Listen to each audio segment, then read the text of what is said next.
Okay, நம்ம இன்னைக்கு பார்க்க போறோம் இணையம் மற்றும் மின்னஞ்சல் அப்படின்ட்டு. ரெக்கார்ட் பண்ணிக்கலாம். அதுவும் மியூட் பண்ணிக்கணும்.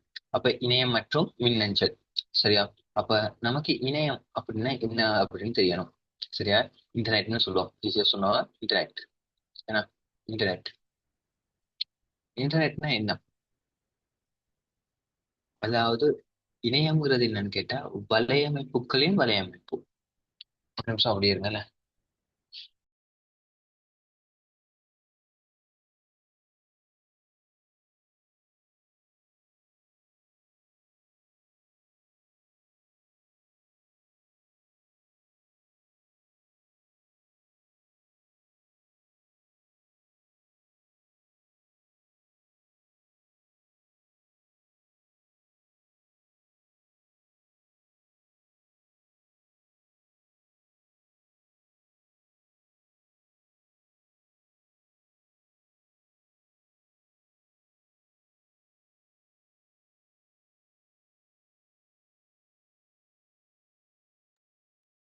ஓகே, சரி. அப்ப இன்டர்நெட்ங்கிறது என்ன? வலையமைப்புகளின் வலையமைப்பு. இன்டர்நெட்ங்கிறது வலையமைப்புகளின்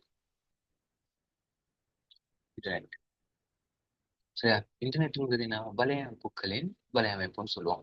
அப்ப நம்ம இன்டர்நெட்ல இன்னைக்கு கனெக்ட் ஆகி தான் நிறைய விஷயங்கள் இப்ப நம்மளும் பாத்தீங்கன்னா இப்ப நம்ம ஜூம்ல இணைஞ்சிருக்கிறதுமே என்ன, இன்டர்நெட்ல கனெக்ட் ஆகுது.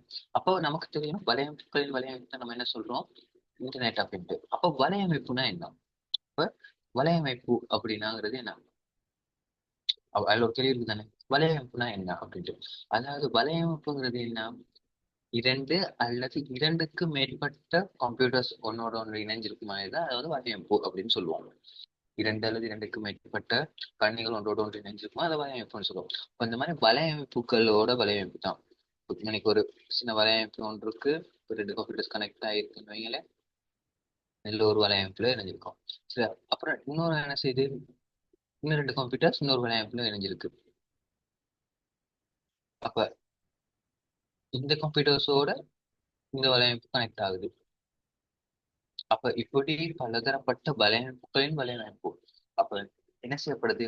பல நெட்வொர்க்ஸ் ஒன்றோட ஒன்று இணைஞ்சிருக்கிறதுக்கு நம்ம என்ன சொல்லுவோம் கேட்டா இன்டர்நெட் அப்படின்னு சொல்லுவோம். அது சரியா? ஆஹ் இன்டர்நெட்டை பாத்தீங்கன்னு கேட்டா இந்த யாருமே உரிமை கொள்ள முடியாது. இன்டர்நெட்க்கு யாருமே என்ன செய்யக்கூடாது, இது என்னுடைய இன்டர்நெட் அப்படின்னு உரிமை சொல்ல முடியாது. அதை ஒரு நெறிமு அதாவது ஓனர் இல்ல. சரியா? அப்ப அதுக்கான ஓனர் ஒண்ணு இல்ல. சரியா?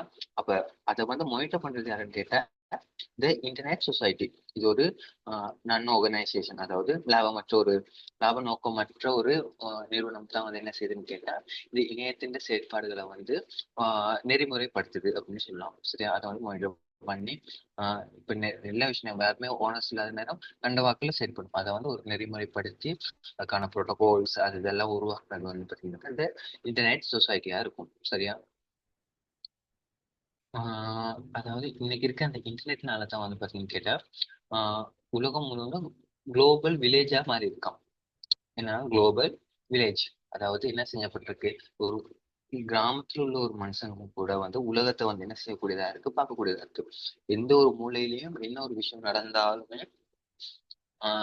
என்ன செய்யக்கூடியதா இருக்கு, பார்க்கக்கூடியதா இருக்கு. இன்னைக்கு பாத்தீங்கன்னு கேட்டா நான் நினைக்கிறேன் வெனிசுலேனோ வெனிசுவேலியாவா, ஆமா வெனிசுலேனோ அந்த இதுல நாட்டுல பாத்தீங்கன்னு கேட்டா இன்னைக்கு குருதாக்கள் இடம்பெற்றிருக்கு. சரியா? நேற்று நைட் நேற்று இன்னைக்கு விடிய காலைல அந்த மாதிரி டைம். அப்ப அதுல அப்ப அந்த மாதிரியான அப்டேட்ஸ் ஆன தகவல்கள். சரியா? அந்த மாதிரி எல்லா விஷயமுமே உலகத்துல எந்த ஒரு நாட்டுல எந்த ஒரு விஷயம் நடந்தாலுமே என்ன செய்யக்கூடியதா இருக்கு, பார்த்து கொள்ளக்கூடியதா இருக்கு. குளோபல் வில்லேஜ் காரணமாக தான், அதாவது இன்டர்நெட் காரணமாக தான். சரியா? அதனால ஞாபகம் வச்சுக்கிடுவேன். நம்ம அப்ப ஆஹ் இன்டர்நெட் சம்பந்தப்பட்ட விஷயங்கள் இப்ப இன்டர்நெட்னா வலையமைப்புகளையும் வலையமைப்பு நம்ம பார்த்துருந்தோம். சரி, வலையமைப்புனா என்னன்னு தெரியும். சரியா? இனி பார்க்க போறோம் அந்த இன்டர்நெட்டோட சம்பந்தப்பட்ட சில சில விஷயங்களை பார்க்க போறோம். யூஆர்எல். சரியா? சீர்மை வள இடப்படுத்தி அப்படின்னு சொல்லுவோம் யூஆர்எல். சரியா? அதாவது ஆஹ் நமது அறிவு தகவல் மிகுந்த தகவல்.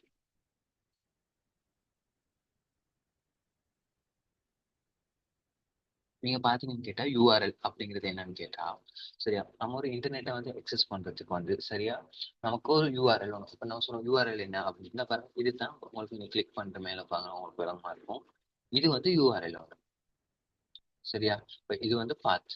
சரியா, உங்களுக்கு இப்ப என்ன ஒரு உங்களுக்கு காட்டுறேன். இந்த பாருங்க,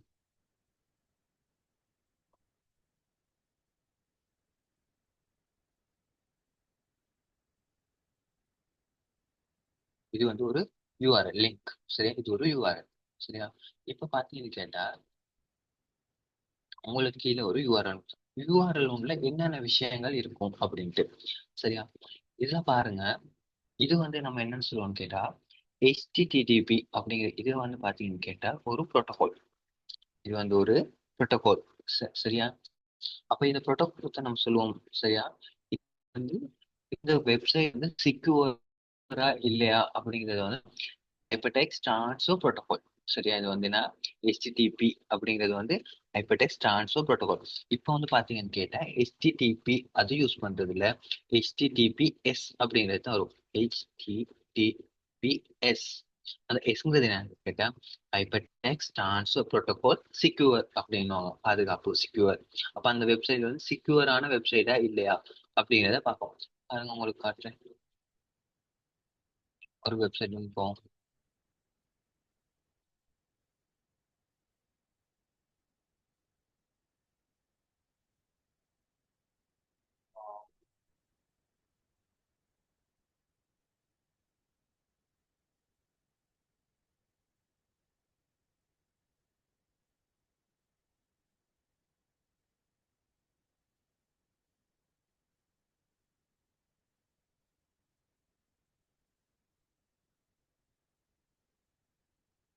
இந்த பாருங்க உங்களுக்கு வருது. அப்ப இந்த பாருங்க உங்களுக்கு இருக்கு இன்னைக்கு HTTP இருக்கு. இந்த பாருங்க HTTPS அப்படிங்கிற ஒன்று இருக்கு. இப்ப அந்த HTTPSங்கிறது வந்து என்னன்னு செக்யூர். அது உங்களுக்கு விளங்குதா இருக்கும். இந்த HTTPS உங்களுக்கு எட் பண்ணி காட்டு. இந்த HTTPSங்கிறது வந்து என்ன, செக்யூர் அப்படின்னு சொல்லுவாங்க, பாதுகாப்பானது. அது உங்களுக்கு விளங்கிருக்கும். அப்ப ஒரு யூஆர்எல்ல பாத்தீங்கன்னு கேட்டா ஒரு புரோட்டோகால் இருக்காது. அதுதான் HTTP அப்படி. இப்ப முன்ன காலத்துல HTTP இருந்துச்சு, இப்ப HTTPயும் இருக்கு, இப்ப இல்லைங்கல்ல. அது வந்து அதோட செக்யூரானது HTTPSங்கிறது. சரியா, அதே மாதிரி பாத்தீங்கன்னா WWW, இது வந்து வேர்ல்ட் வைட் வெப் அப்படின்னு சொல்லுவோம். இது வந்து என்ன, வேர்ல்ட் வைட் வெப். சரியா, இது வந்து கண்டுபிடிச்சவர் வந்து டிம் பெர்னர்ஸ்லி அப்படின்னு. சரியா, இது ஒரு சேவை. இன்னைக்கு நேற்று இந்த ஒரு சேவை தான் இந்த வேர்ல்ட் வைட் வெப் அப்படிங்கிறது. சரியா, இது அந்த பேஜ்ல வந்து என்ன இருக்கு, வளம். சரியா, இது பாத்தீங்கன்னு கேட்டா ஆள்களை பேர்னு சொல்லுவாங்க. இடியூ pub.gov.lkங்கிறது வந்து பாத்தீங்கன்னு கேட்டா ஆள்களை பெயர், டொமைன் நேம். சரியா, இது வந்து என்ன, இது வந்து டொமைன், இந்த டொமைன். சரியா, அதுக்கப்புறம் இது வந்து வளம் அமைந்துள்ள கடைசியில இருக்கிறது வந்து பாத்தீங்கன்னு கேட்டா எங்க வளம் அமைந்திருக்கு, அது சோர்ஸ். எங்க வந்து வளம் வந்து அமைந்திருக்குன்னு சொல்றோமோ அதுதான் இது. அது கடைசியில இருக்கிறது பாத்தீங்கன்னு கேட்டா, இது பாத்தீங்கன்னு கேட்டா இதுதான் சொல்லுவோம் ரிசோர்ஸ். இது வந்து ICT.pdfங்கிறது வந்து இது ஒரு ரிசோர்ஸ். என்ன, ICT.pdfங்கிற ஒரு ரிசோர்ஸ் ஒன்று இருக்கு. சரியா, அப்ப நல்ல ஒரு நல்ல ஞாபகம் வச்சுக்கோங்க, ஒரு யூஆர்எல் என்னென்ன விஷயங்கள் இருக்கு அப்படின்ட்டு கண்டிப்பா நமக்கு எக்ஸாமுக்கு வரும். சரியா, அதாவது தனித்துவமாக இனங்காண்றதுக்கு, அதாவது ஒரு வெப்சைட்டை வந்து தனித்துவமா இனங்காண்றதுக்கு தான் நம்ம என்ன செய்யணும்னு கேட்டா யூஆர்எல் வந்து யூஸ் பண்ணுவோம். அப்ப அந்த யூஆர்எல் கிளிக் பண்ணி தான் நம்ம அந்த தனித்துவமான அந்த வெப்சைட்டுக்கு போவோம். அப்படித்தானே, அப்ப அந்த யூஆர்எல்ல என்னென்ன விஷயங்கள் இருக்காது ஒன்று சொல்றோம். முதலாவது இருக்காரு புரோட்டோகால்னு சொல்லுவோம். இது வந்து புரோட்டோகால். சரியா, இவர் வந்து ஹைபர்டெக்ஸ்ட் ட்ரான்ஸ்ஃபர் புரோட்டோகால். சரியா, சிக்வர் அப்படின்னு இப்ப எஸ் வருவாரு. சரியா, அதுக்கப்புறம் WWW வந்து வேர்ல்ட் வைட் வெப். சரியா, இது வந்து டொமைன் நேம். சரியா, ஆள்களை பெயர். சரியா, இது வந்து ஆள்களை பேர். இந்த எல்கேங்கிறது பாத்தீங்கன்னா இது வந்து கவர்மெண்ட். ஜிஓவிங்கிறது கவர்மெண்ட். .lkங்கிறது லங்கா, இலங்கை. சரியா, அந்த டொமைன் நேம் கொஞ்சம் டீப்பா பார்ப்போம். சரியா, அதுக்கப்புறம் புக்ஸ் இங்கிலீஷ்ங்கிறது வந்து பாத்தீங்கன்னா எங்கே இருக்காது, ரிசோர்ஸ் பாத். இது வந்து எங்கே இந்த வளம் வந்து அமைந்திருக்க வழி. சரியா, அமைந்துள்ள இடம், இது வந்து வளம். இது வந்து என்ன ஐசிடி பிடிஎஃப்ங்கிறது வந்து எங்கே அமைஞ்சிருக்கு? ICT.pdf வந்து இந்த இடத்துல தான் வந்து என்ன செஞ்சிருக்காரு, புக்ஸ் இங்கிலீஷ்ங்கிறதுல தான் அமைஞ்சிருக்காரு. இது வந்து என்ன, இது வந்து டொமைன். சரியா? அவ்வளவுதான் விஷயம். ஒரு URL இருக்க விஷயங்கள். சரியா? நீங்க வந்து பாத்தீங்கன்னு கேட்டா கல்வித்துறை சார்ந்த வலையிடப்பட்டிகள். நீங்க இது உங்களோட கல்வி வெளியீட்டு திணைக்களம். இப்ப நான் அந்த உங்களோட டெக்ஸ்ட் புக் எல்லாம் நான் வந்து டவுன்லோட் பண்றது வந்து இந்த வெப்சைட்ல தான் http://edupub. அதாவது எஜுகேஷன் பப்ளிக் டிபார்ட்மெண்ட் .gov.lk அப்படிங்கிறதுல தான் நான் டவுன்லோட் பண்ணுவேன். இதுல போனீங்கன்னு கேட்டா உங்களுக்கான பாஸ் பேப்பர்ஸ் அது இதெல்லாம் இருக்கும். இது வந்து MOE. இது வந்து கல்வி அமைச்சிட, ஏன்னா கல்வி அமைச்சிட URL. இது வந்து NI தேசிய நிறுவனம், கல்வி நிறுவனத்தோட URL. இது வந்து டூனட்ஸ்.lk. இதுல தான் நீங்க நம்ம ரிசல்ட்ஸ் எல்லாம் பார்ப்போம், பரீட்சைகள் திணைக்களத்தோட. இது இப்போ உங்களோட OL ரிசல்ட்ஸ் எல்லாம் வந்துட்டா நீங்க என்ன செய்வீங்க, போயிட்டு இந்த டூனட்ஸ்.lk தான் பார்ப்பீங்க. அப்ப சம்டைம் வந்து பாத்தீங்கன்னு கேட்டா அந்த டூனட்ஸ்.lk நீங்க வந்து ரிசல்ட்ஸ் வந்துச்சு, உங்களோட என்ன செய்யப்பட்டுச்சு, உங்களோட ரிசல்ட்ஸ். சரியா? உங்களோட ரிசல்ட்ஸ் வந்த டைம்ல வந்து பாத்தீங்கன்னு கேட்டா இங்க இருப்பார் டூனட்ஸ்.lk ஒரு சர்வர் ஒருத்தர் இருப்பாரு. அந்த சர்வர் கம்ப்யூட்டர்ல இருந்து என்ன நடக்க போறாரு, உங்க அனைவருக்குமே உங்களுக்கான ரிசல்ட்ஸ் வந்து காண்பிப்பாங்க. சம்டைம் நீங்க என்ன செய்வீங்க, உங்களுக்கு மார்னிங் 7 மணிக்கு வந்துச்சு ரிசல்ட்.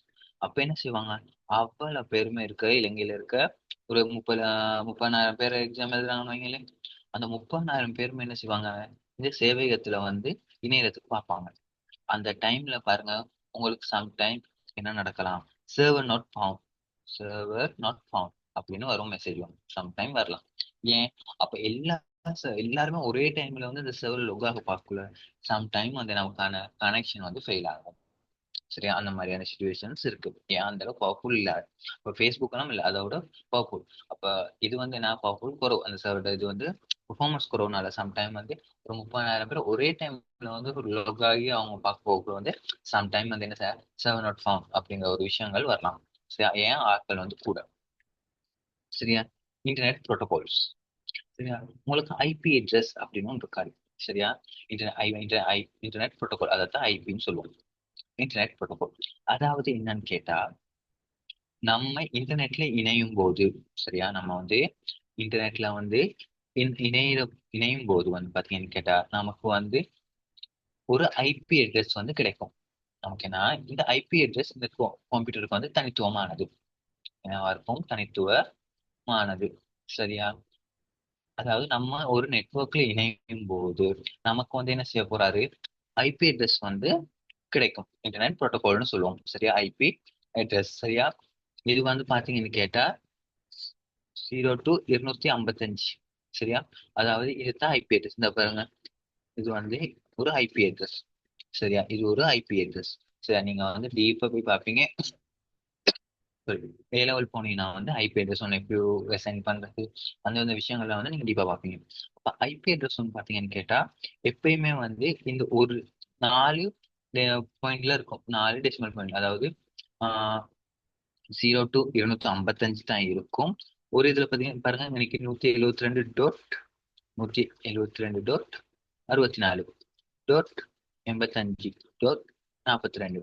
இந்த இருக்கு பாருங்க, இந்த 175 இது வந்து 0க்கும் 255 கடையில தான் இருக்கலாம்.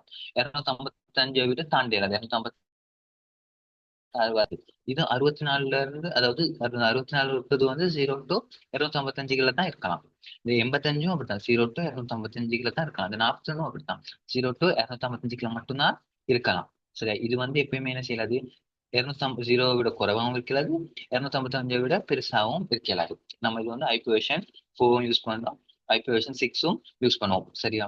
அப்ப எப்பயுமே வந்து ஒரு கம்ப்யூட்டர்ஸ் வந்து இன்டர்நெட்டோட இணையும் போது கண்டிப்பா என்ன செய்யப்படும் போது அந்த இதுக்கு வந்து என்ன செய்ய ஒரு ஐபி அட்ரஸ் ஒன்று கிடைக்க பெறும். சரியா?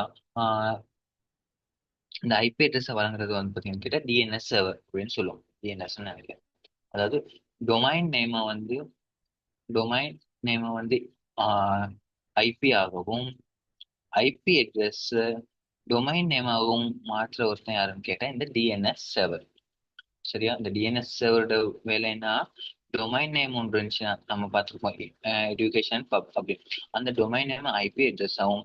ஐபி அட்ரஸ் ஒன்று நம்ம டைப் பண்ணா அது டொமைன் நேம் ஆகவும் மாற்றுவாரு. இப்போ என்ன பாருங்க, இப்ப நான் இன்டர்நெட்ல இணைஞ்சிருக்கும் போது நமக்கு கிடைக்கிற ஐபி அட்ரஸ் வந்து ஒரு தனித்துவமான ஐபி அட்ரஸ் ஒன்றா இருக்கும். இதே வந்து நீங்க இன்டர்நெட்ல லொக் அவுட் பண்ணிட்டு இப்ப நீங்க டேட்டா ஆஃப் பண்ணிட்டு மறுபடி போயிட்டு இன்டர்நெட் ஐபியை பார்த்தீங்கன்னு கேட்டா சேஞ்ச் ஆயிருக்கும். அப்ப அட் அ டைம் வந்து என்ன செய்வோம், ஒரு அப்ப ரிசர்வ் பண்ணுவாங்க. அப்ப இன்டர்நெட்ல வந்து என்ன நடக்க போகுது, நீங்க இன்டர்நெட் உங்க போன்ல வந்து கனெக்ட் பண்றீங்கன்னா இருந்தால் அந்த டைம்ல உங்களுக்கு ஐபி வந்து என்ன செய்யப்படும், அசைன் ஆகும். அதுக்கப்புறம் நீங்க இன்டர்நெட்ல இதாகிட்டு எல்லாம் உங்களோட வேலையை முடிச்சுட்டு என்ன செய்யும், நீங்க டேட்டா ஆஃப் பண்ணிட்டு மறுபடியும் ஒரு 10 நிமிஷம் சரி 5 நிமிஷம் சரி அவ்வளோ ஒரு நிமிஷம் சரி செஞ்சுட்டு மறுபடியும் நீங்க கனெக்ட் ஆகக்குள்ள அதே ஐபி அட்ரஸ் உங்களுக்கு கிடைக்காது. அது வந்து என்ன போகுது, சேஞ்ச் ஆக போகுது. வேணா நீங்க உங்களை டைப் பண்ணி பாருங்க. பாருங்க நான் உங்களுக்கு இன்னைக்கு மை ஐபின்னு நான் டைப் பண்ணி பாக்குறேன். இன்னைக்கு ஐ மை ஐபி அட்ரஸ் சரியா.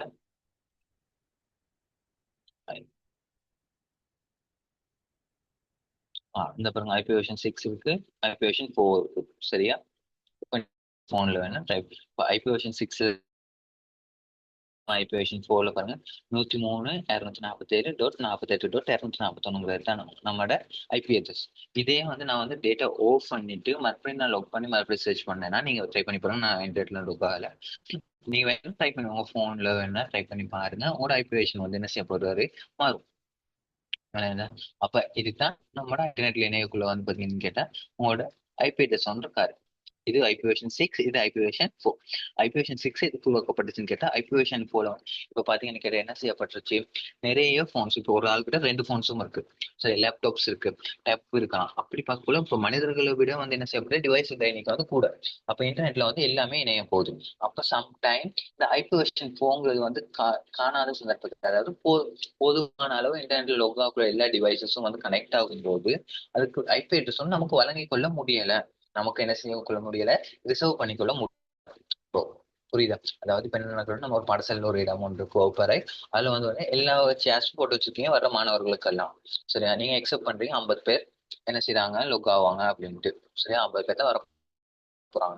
சம்டைம் 60 பேர் வந்துட்டாங்க. அப்ப அந்த கிளாஸ் ரூம் போதுமா, இல்ல. அந்த மாதிரியான சந்தர்ப்பத்துல என்ன செய்யணும், நம்ம அடுத்த ஒரு கிளாஸ் ரூம்க்கோ அடுத்த ஒரு ஆப்ஷனுக்கு போகணும்னா அப்ப அந்த மாதிரியான சந்தர்ப்பம் அதுக்காகத்தான் ஐபி வெர்ஷன் 6 வந்து, அதாவது டிவைஸ் இன்னைக்கு வந்து கூடும்போது அதுக்கான ரிசர்வ் பண்றதுக்கான ஐபி அட்ரஸ் இல்ல. அதனாலதான் ஐபி வெர்ஷன் 6க்கு நம்ம மூவ் ஆனா இருக்கும். விளங்குதா?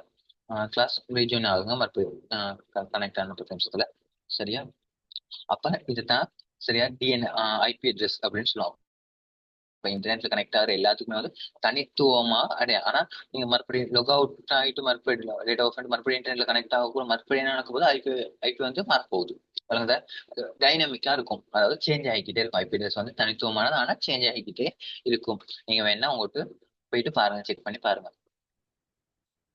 டொமைன் நேம் மேலே குறிப்பிட்ட சிறுமி, அதாவது யூஆர்எல்ல வந்து இந்த பாருங்க நம்ம பார்த்தோம் இடியூ எஜுகேஷன் பப்ளிக் government.lk அப்படிங்கறத வந்து பார்ப்போம் சரியா. அது ஒரு என்ன நடக்கும், அது ஒரு டொமைன் நேம், அது ஒரு ஆள்கள பெயர் சரியா.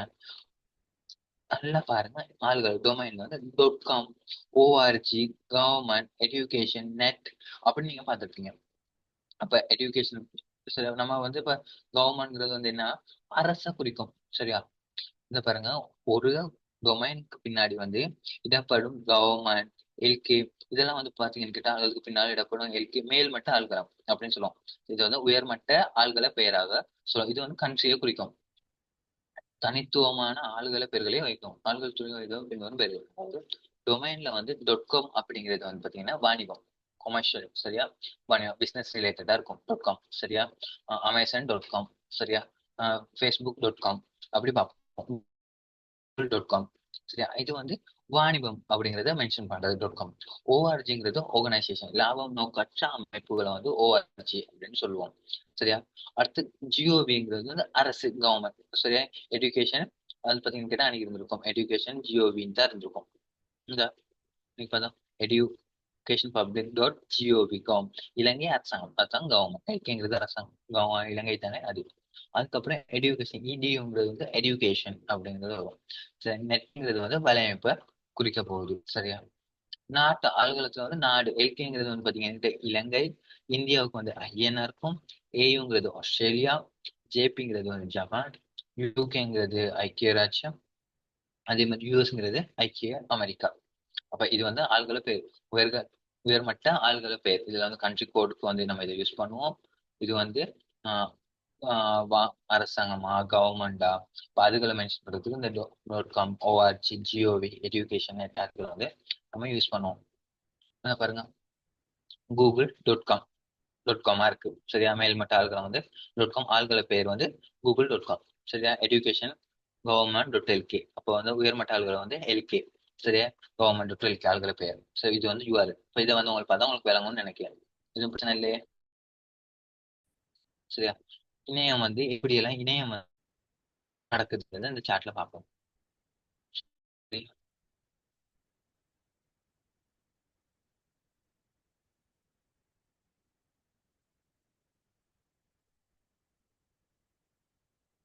சரியா.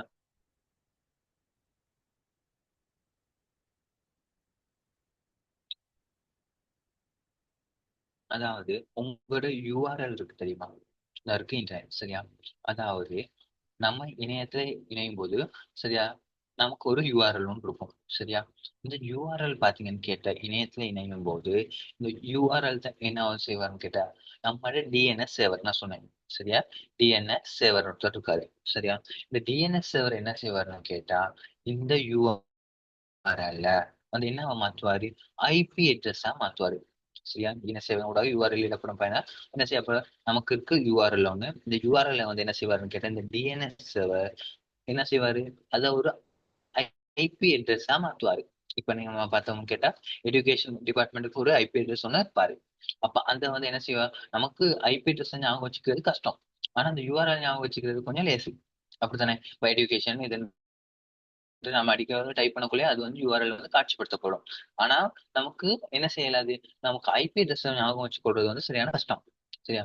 அப்ப என்ன செய்வோம், நம்ம யூஆர்எல் டைப் பண்ணும்போது அந்த யூஆர்எல் வந்து என்ன செய்வாருன்னு கேட்ட டிஎன்எஸ் சேவையம் அதை வந்து ஒரு ஐபி அட்ரஸா மாறுவாரு சரியா. இந்த ஐபி அட்ரஸ் என்ன செய்வாங்க, ஐபி அட்ரஸ் நான் சொன்ன தனித்துவம் ஒரு நெட்ஒர்க்ல இருந்திருக்கிறதா தனித்துவமா அடையாளம். இந்த ஐபி அட்ரஸ் என்ன செய்வாருன்னு கேட்டா முகவரியை கொண்டு இணைய சேவையத்துக்கு கோரிக்கை வரும். அப்ப இது வந்து என்ன செய்வாரு, ஐபி அட்ரஸ் வந்து அதோட சர்வருக்கு வந்து என்ன செய்வாரு, இன்டர்நெட் சர்வருக்கு வந்து கோரிக்கை ஒரு ரிக்வஸ்ட் ஒன்று அனுப்புவாரு.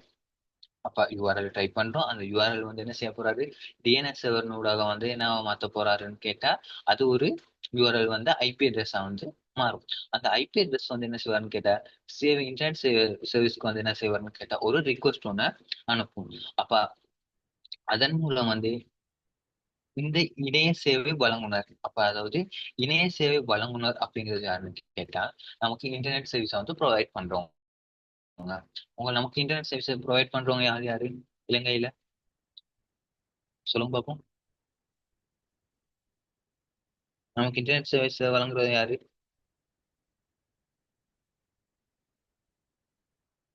நமக்கு இன்டர்நெட் சர்வீஸ் வழங்குறது யாரு இலங்கையில யார் யாரு பாத்தீங்கன்னு கேட்டா டயலாக். நீங்க போய் டயலாக் கார்டு டேட்டா கார்டு போடுறீங்களே ஏர்டெல், அப்புறம் டெலி மொபிட்டல் சரியா. டெலிகாம் மொபிட்டல் வந்து ஒரு இது நிறுவனம் தான் நினைக்கிறேன் சரியா. அதுக்கப்புறம் ஸ்டார்லிங்க் இப்போ வந்து புதுசா வந்திருக்கிறது ஸ்டார்லிங்க். தெரியுமா ஸ்டார்லிங்க் யாரோட, எலன் மஸ்க் வந்து இது வந்து சேட்டலைட் மூலம் வந்து இன்டர்நெட் கிடைக்குது சரியா. உங்களுக்கு தெரியுமான்னு தெரியல, எலன் மஸ்க் வந்து அமெரிக்காவுல இருக்காரு.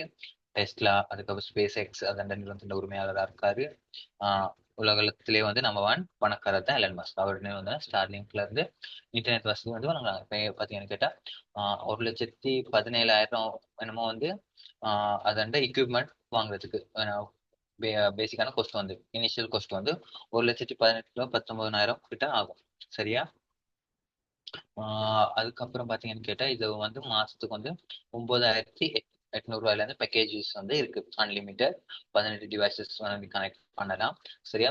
எந்த ஒரு இடத்துல வந்து கவரேஜ் இஷ்யூ வராது. இப்போ டயலாக் மொபைல் அதுக்கெல்லாம் வந்து கவரேஜ் இஷ்யூஸ் இருக்கு தானே, மழை டைம்ல சிக்கலாகும். ஆனா இதுல வந்து ஸ்டார்லிங்க்ல வந்து ஒரு காலமே வந்து என்ன செய்யாது, இன்டர்நெட் வந்து சிக்கலாகாது. ஏன்னு கேட்டா அது வந்து சேட்டலைட்ல இருந்து வரனால கனெக்ஷன் வந்து சேட்டலைட்ல தரனால நல்ல ஸ்பீட் சரியா. அது வந்து ஸ்டார்லிங்க்ல. அதுக்கப்புறம் என்ன செய்வாரு, இணைய சேவை வழங்குனதுல வந்து அந்த தரவுகள் மீள் அதாவது HTML நம்ம வந்து HTML படிப்போம் சரியா. அதோட வெப்ஸ் அதாவது HTML stands for markup language. தரவுகள் வந்து என்ன செய்யப்படும் வந்து எடுத்துக்கொள்ளப்பட்டு அந்த HTML இது வந்து பாத்தீங்கன்னு கேட்டா யூசருக்கு வந்து இணைய பக்கத்துல வந்து நம்ம யூசருக்கு வந்து காண்பிக்கப்படும். இதுதான் நடக்கிற சின்ன ப்ரோசஸ். நம்ம டைப் பண்ற வந்து யூஆர்எல் வந்து டிஎன்எஸ் மூலமாக என்ன நடக்க போகுது, ஐபி அட்ரஸ் மாறும். இந்த ஐபி அட்ரஸ் வந்து பாத்தீங்கன்னு கேட்டா என்ன நடக்க போறாரு, இந்த ஐபி அட்ரஸ் மூலம் வந்து ரிக்வஸ்ட் ஒன்று கொடுக்க போறேன் இன்டர்நெட் சர்வீஸ்க்கு. அவர் வந்து என்ன செய்வாருன்னு கேட்டா அதுல உள்ள HTML பேஜஸ் வந்து ஏன்னா ப்ரௌசர்ல வந்து இது ப்ரௌசர்ங்கிறது வந்து இப்போ இது வந்து ஒரு ப்ரௌசர். இப்போ குரோம்ங்கிறது ஒரு ப்ரௌசர், மொசிலா ஃபயர்பாக்ஸ்ங்கிறது ஒரு ப்ரௌசர், இன்டர்நெட் எக்ஸ்ப்ளோர் அதெல்லாம் ஒரு ப்ரௌசர்னு சொல்லுவோம். வலை மேலோடி நம்ம இன்டர்நெட்டை எக்ஸஸ் பண்றதுக்கு நமக்கு ஒரு ப்ரௌசர் வந்து தேவை. இப்போ இதெல்லாம் உங்களுக்கு தெரியுதுன்னா ப்ரௌசர்னா இதுதான். இப்போ கூகுள் நிறுவனத்துன்றது தான் குரோம்ங்கிறது ஒரு ப்ரௌசர். இது வந்து ப்ரௌசர். இப்போ நான் வச்சிருக்கிறது வந்து ப்ரௌசர்ல தான் இன்டர்நெட்டை வந்து எக்ஸஸ் பண்றேன். அப்ப இந்த ப்ரௌசர்ல தான் வந்து பாத்தீங்கன்னு கேட்டா இந்த இன்டர்நெட்ல நான் இணைஞ்சிருக்கேன். இந்த எஜுகேஷன் டிபார்ட்மெண்ட் இதுதானே. அப்ப இது வந்து எப்படி காட்சிப்படுத்த போறாரு, இப்ப நாங்க இன்னைக்கு டைப் பண்றோம். இப்ப எனக்கு இந்த எஜுகேஷன் டிபார்ட்மெண்ட் டைப் பண்ண அந்த யூஆர்எல் வந்து என்ன பண்ண போறாரு, ஐபி அட்ரஸ் போயிட்டு அங்க ரிக்வஸ்ட் ஒண்ணு கொடுப்பாரு. அந்த ஐபி அட்ரஸ் வந்து என்ன செய்வாரு, போயிட்டு தேடுவார் இன்டர்நெட் சர்வீஸ்ல. அந்த சர்வீஸ்ல தேடுறது தான் விஷயங்கள் வந்து என்ன செய்யப்படும், அதுல உள்ள வெப் பேஜஸ் வந்து என்ன செய்யப்படும், HTML பேஜஸ் வந்து இந்த எந்த ப்ரௌசர்ல வந்து காட்சிப்படுத்தப்படுது, யூசர் இதுல வந்து காட்சிப்படுத்தப்படுது. இதுதான் இன்டர்நெட் வந்து நடக்கிற விஷயம். அப்ப அப்ப நம்ம டைப் பண்ற இந்த யூஆர்எல் வந்து என்ன நடத்துறாரு, ஐபி அட்ரஸா வந்து சேஞ்ச் ஆகுது. யார் சேஞ்ச் பண்றா, இந்த டிஎன்எஸ் சேவை. சரியா, அதே மாதிரி ஞாபகம் வச்சுக்கோங்க, ஐபி அட்ரஸ் யூஆர்எல் ஆகும். யூஆர்எல் ஐபி அட்ரஸ் ஆகும், ஐபி அட்ரஸ் யூஆர்எலும் மாற்றுறவர் தான் யார், இந்த டிஎன்எஸ் சேவர். நல்லா ஞாபகம் வச்சுக்கொள்ளுங்க, அது ஒரு சேவையகம். சரியா, சேவர் அப்படின்னு சொல்லுவோம். HTTPங்கிறது வந்து பாத்தீங்கன்னு கேட்டா இணையத்தில் பண்ற ப்ரோட்டோகால்ஸ்ங்கிறது வந்து என்னன்னு கேட்டா செம்மை நடப்பு வழக்கு, அதாவது ஒரு ப்ரொசீஜர் ஒன்று இருக்கணும் வேணாம். அப்ப இப்ப ஒரு என்னன்னு சொல்றது, ஒரு லோங்கிற மாதிரி தான் ப்ரோட்டோகால் அப்படிங்கிறது. சரியா, இதை வந்து பின்பற்றணும் அப்படிங்கிறது தான் ப்ரோட்டோகால்ஸ். சரியா, அப்ப பாத்தீங்கன்னா ஹைப்பர்டெக்ஸ்ட் ட்ரான்ஸ்ஃபர் ப்ரோட்டோகால். சரியா, நான் சொன்னேன் இப்ப எஸ்ங்கிறது தான் யூஸ் பண்ண ஹைப்பர்டெக்ஸ்ட் ட்ரான்ஸ்ஃபர்